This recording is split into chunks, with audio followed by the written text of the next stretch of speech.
Get ready. 5 seconds. Start. Madam Deputy Chairman, I rise to support the concept of a national housing policy, but I am afraid I cannot lend my wholehearted support to the policy as it has been framed. Madam Deputy Chairman, housing is an issue which should not be looked upon from a partisan angle, and I want to clear, make it very clear right in the beginning. I will try, and it will be my effort not to introduce any politics into this question.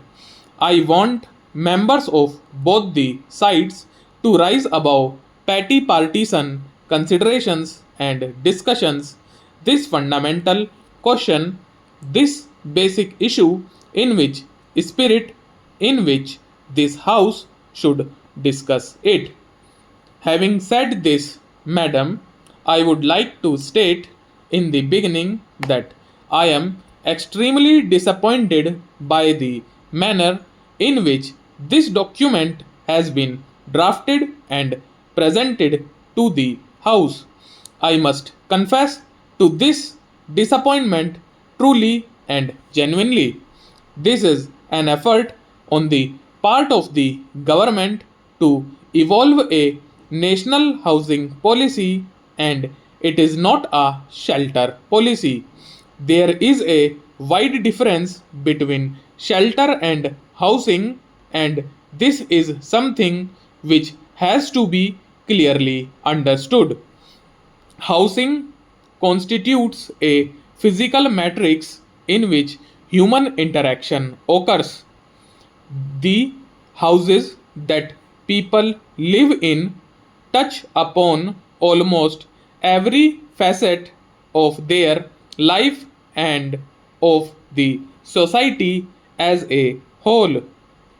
Housing, therefore, is not only a social or an economic issue, but it is also a major sociological factor which determines the kind of society that we want to build up and the quality of life of the people who live in that society, who are members of that society. Therefore, madam, the first point that I would like to make is that when we are discussing the housing policy, we cannot discuss shelter in isolation. The housing policy must include within its ambit the overall economic policy of the government. There must be an indication of the policy frame in which we propose to solve this problem, which is an essential part when we are discussing the national housing policy. This is the first deficiency which I noticed in this document.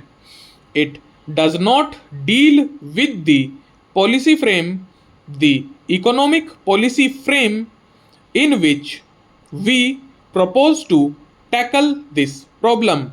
We are talking of slums, and we are talking of the pressure on housing or the lack of it in the urban areas.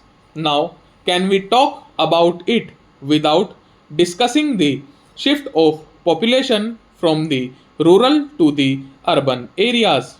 Can we talk about it without discussing the kind of economic progress in which we are entering?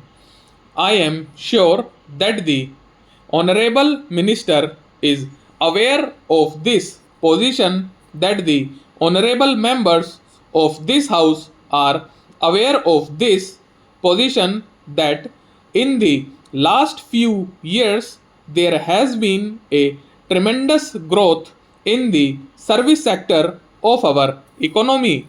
And what has been the result of that? The service sector, which includes hotels, tourism, insurance, and such other forms of economic activity, has attracted large numbers of people into the urban areas. In fact, the rate of urbanization in this country is a part of our economic development, but it is extremely alarming in its proportion. If this is going to be the kind of influx into our cities from the rural areas, then it is very clear that in the urban areas, the entire structure is going to collapse under the weight of this influx, and unless therefore we have a policy frame which reduces the drift from the rural areas into the urban areas, talking about housing either in the rural areas or in the urban areas does not have any meaning. As a result of that pull, a lot of people are coming into the cities, and on the other hand, there is a push effect in the rural areas because agriculture is lagging behind and unemployment is increasing in the villages, and the people are bound to move into the cities. Therefore, madam, the first question which I would like to ask the minister is in what manner this policy envisages to curb this trend of movement of the rural people into the urban areas, because providing amenities to the urban areas, it is well known, is far more expensive than giving the amenities and the facilities in the rural areas. So, this is my first point. The second is that the policy does not define, Madam Deputy Chairman, the size of the problem either as it exists today or the size of the problem as it is going to be in the future. The minister has just now claimed by mentioning various figures, achievements which the government has made. But I would like to say that so far in the last 40 years, the government is merely tinkering with the problem. We have only touched the margin of it. We have never cared to get to the core of the problem. This policy document, if it is implemented, will only be marginally touching the problem.